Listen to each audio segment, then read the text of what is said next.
Hello and welcome back. Duty based system of ethics, जो duty based system of ethics है, ये क्या है? डियोंटोलॉजी है। OCED का फुल फॉर्म क्या होता है? Organisation for economic cooperation and development. Organisation for economic cooperation and development. OCED का फुल फॉर्म क्या है? Organisation for economic cooperation development. OCED होता क्या है? OCED called for an ethical infrastructure referring to a range of tools and processes for regulating और checking the undesirable behaviour and providing incentives to encourage good conduct of public officials.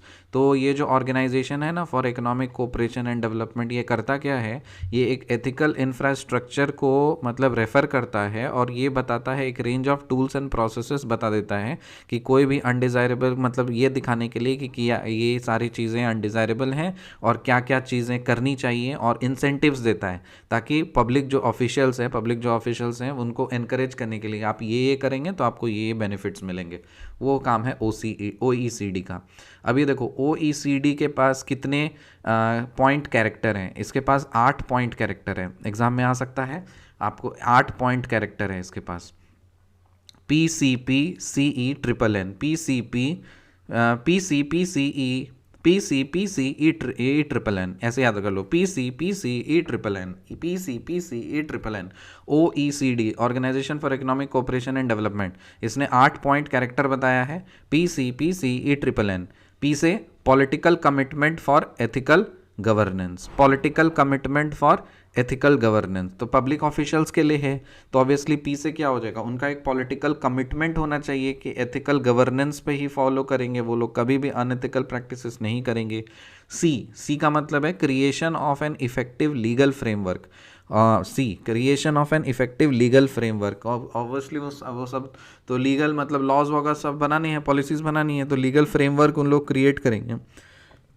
Next P है professional socialisation mechanism, मतलब लोगों से किस तरह से व्यवहार करना है, किस तरह से मिलना जुलना है पब्लिक से, ठीक है? तो उसके लिए प्रोफेशनल सोशलाइजेशन मैकेनिज्म बनाना है। फिर सी का मतलब है creation of supportive public service conditions, फिर पब्लिक सर्विस कंडीशंस को सपोर्टिव पब्लिक सर्विस कंडीशंस को क्रिएट करना है। तो याद हो गया PCPC, याद करो। पी का मतलब क्या है? Political commitment for ethical governance. C का मतलब है क्रिएशन फॉर लीगल फ्रेमवर्क। फिर पी का मतलब क्या है? Professional socialisation mechanism. फिर सी का मतलब है creation for supportive public service conditions. फिर ENN, ई का मतलब है evolving an efficient accountability mechanism. E का मतलब क्या है? Evolving an efficient accountability mechanism, एक एफिशिएंट अकाउंटेबिलिटी मैकेनिज्म को इवॉल्व करना, ठीक है? Evolving an efficient accountability mechanism, evolving an efficient accountability mechanism, evolving an efficient accountability mechanism, evolving an efficient accountability mechanism, evolving an efficient accountability mechanism. E से क्या हो जाएगा? Evolving an efficient accountability mechanism, लोगों की accountability fix करनी है। फिर NNN जो है सबसे नीड है, need for evolving workable codes of conduct, need for central ethics coordinating body, और need for energetic civil society able to act as a watchdog. तो ये देखो को सारे कॉमन सारे सी चीज़ें। तो यहाँ पे हम लोग क्या कर रहे थे? OECD 8 पॉइंट चार्टर है। अभी मैं दौड़ के भाग गया। OECD is 8 point charter. कैसे याद रखेंगे? PCPCE लास्ट का जो NNN है वो नीड है, तो ऑब्वियसली सारी अच्छी चीज़ें की नीड होगी। तो PCPCE मतलब P political commitment for ethical governance, C creation for an effective legal framework, P professional socialisation mechanism, C creation of supportive public service conditions, E evolving an efficient accountability mechanism, N need for evolving workable codes of conduct, need for central ethics coordinating body, need for an energetic civil society able to act as a watchdog। बस ये थोड़ा ध्यान रखिए, options देख करके हम लोग टिक कर देंगे।